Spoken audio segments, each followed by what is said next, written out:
bahay siya. Parang ilamila. Maayong gabi guys.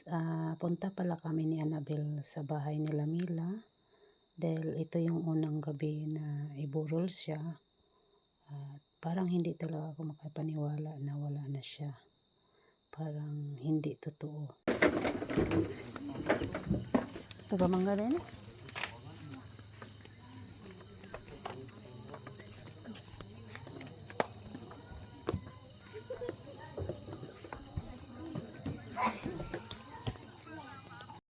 Ito na nga guys, nakita ko na siya.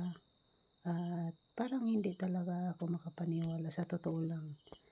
Naaawa ko sa kanya na parang ang sarap iiyak pero pinigil ko lang. Kaya itong time na to sumilip talaga ako sa kanya. Ako guys, hindi talaga ako mahilig sumilip sa mga ganito.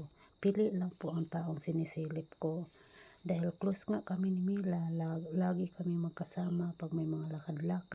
Mamiss ko siya yung uuwi siya ng galing Cebu at pupunta kami ng kung saan, mag-walking, mag-vlog, at magsimba. Yun po ang namimiss ko kay Mila. Kaya masakit po para sa akin.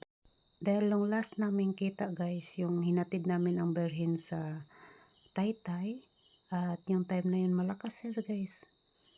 Kami sama-sama. At yun na nga, bumalik na siya ng Cebu. Na-PM ko pa siya kung kumusta ang biyahe niya dahil nga maalon.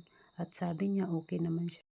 At kinumusta ko siya kung kumusta ang follow-up check-up niya at sabi niya hinihintay pa niya ang result. Kaya hindi ko talaga akalain na mangyari sa kanya to.